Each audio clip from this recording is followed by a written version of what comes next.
Projekta Jaunieši par demokrātiju ietvaros cilvēktiesība eksperts un žurnālists dalās savā viedoklī par vārda brīvību mūsdienās. Personisko brīvību pēc savas būtības varētu noteikt. Tas ir tāds ļoti plašs jēdziens. Tur varētu runāt par savu personu. Par savu personiskās telpas, par savu personisko telpu, par saviem personiskiem datiem, par to, ko es varu teikt, ko es nevaru teikt. To, vai mēs esam brīvi, un tā mūsu personībai mēs esam brīvi vai neesam brīvi, to ir diezgan plaši. Mēs to varam definēt, un to arī nosaka dažādi cilvēktiesību dokumenti. Šie ir grūti definējami jēdzieni, tāpēc aktuāls ir jautājums par vārda brīvību ierobežojošiem cilvēktiesību pārkāpumiem. Pirmais, kas cilvēkam būtu jādara, ja viņam ir aizdomas par to, ka kādas no tiesībām varētu tikt pārkāptas, viņam vajadzētu vērsties kādās no organizācijām, kas nodarbojas cilvēktiesību aizstāvību vai, piemēram, tiesību sargā.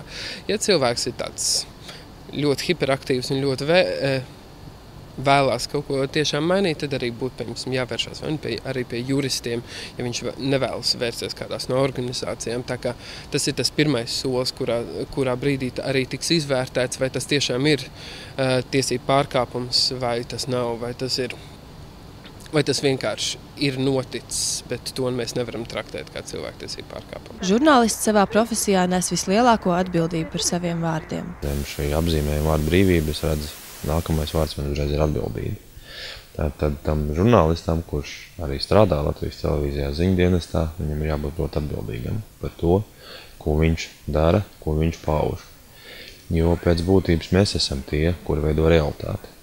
Ja mēs šo realitāti izkropļojam, tad arī šī informācija tiek pasniegta izkropļotā veidā, un līdz ar to arī cilvēks, kurš šo informāciju uztver, viņu uztvers izkropļot.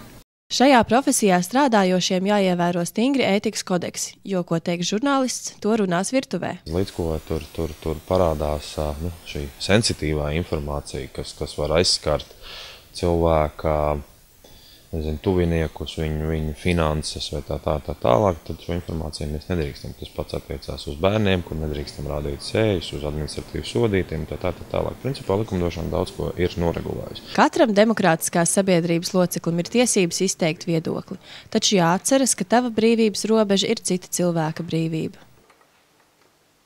Līva Romane, Olga Fedjuhina, Kuntība Berzīnska, projektam Jaunieši par demokrātiju.